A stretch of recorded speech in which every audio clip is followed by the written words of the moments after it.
आप दीजिए विश्वास पाठक। तो विश्वास पाठक, सोना चांदी उड़ानों के बाद अब हम पेट्रोल डीजल की बढ़ती कीमतों के लिए भी तैयार हो जाएं।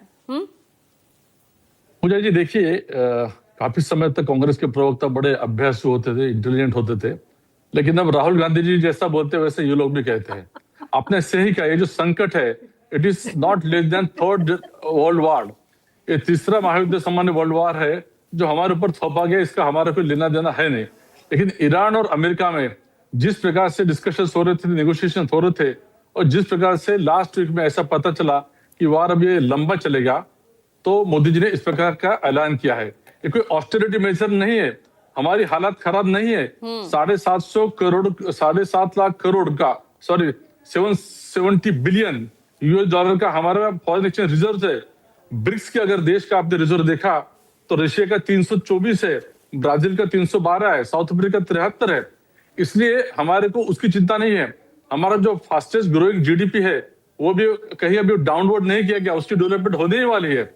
हर चीजें 60 दिन का हमारे पास में पेट्रोलियम प्रोडक्ट्स का भंडार है, चिंता की बात नहीं है। लेकिन अगर ये युद्ध ऐसे चलते रहा तो हमें कुछ डिसीजन लेने पड़ेंगे। इसका इलेक्शन से कोई संबंध नहीं है। अगर इलेक्शन से संबंध होता तो 8 फरवरी के बाद उत्तर प्रदेश, पंजाब और गुजरात में वापस इलेक्शन होने वाले।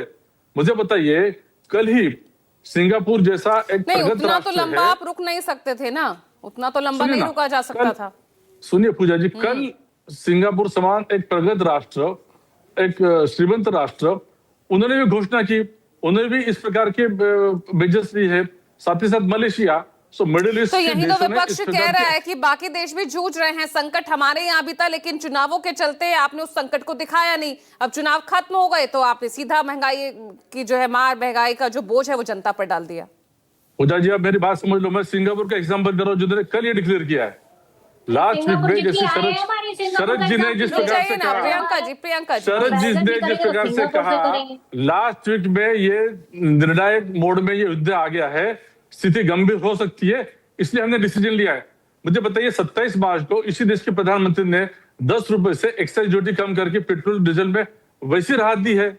इसलिए इसके बाद भी अगर पेट्रोल डीजल के दाम बढ़ते भी है तो काफी कम रहेंगे, इस प्रकार के नहीं रहेंगे जिस प्रकार से हम बता जा रहे हैं। और मैं कांग्रेस के प्रवक्ता को बताना चाहता हूँ, 2014 में जो ऑयल कंपनी थी, 1.5 लाख करोड़ का इन्होंने कर्जा लिया था, बॉन्ड्स लिए थे रेट छुपाने के लिए, जिसका रिपेमेंट इस सरकार ने किया, अभी तक किया। इसलिए देखिए, डिसिप्लिन वे से इकोनॉमी कैसे चलाना चाहिए ये भारतीय जनता पार्टी अच्छी तरह से समझता है। मुझे ऐसा लगता है Modi ji is reading by example.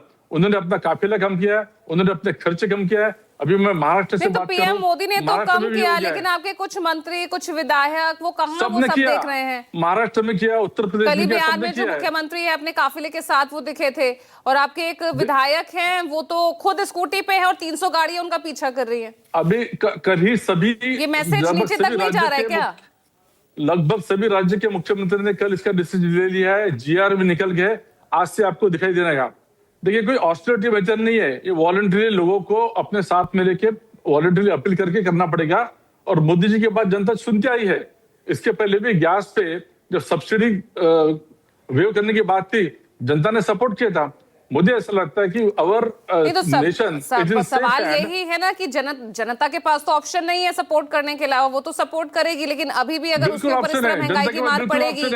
जनता के पास में जब लीडरशिप होती है तो जनता बराबर उनको सपोर्ट करती है।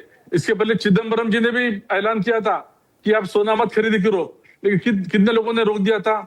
इंदिरा जी ने भी 1971 में इस प्रकार का ऐलान किया था। देखिए, जब आपकी डिसीजन लीडरशिप रहती है, लीडिंग बाय एग्जांपल रहता है, तो दिग्गज आजम खान लीडरशिप से ही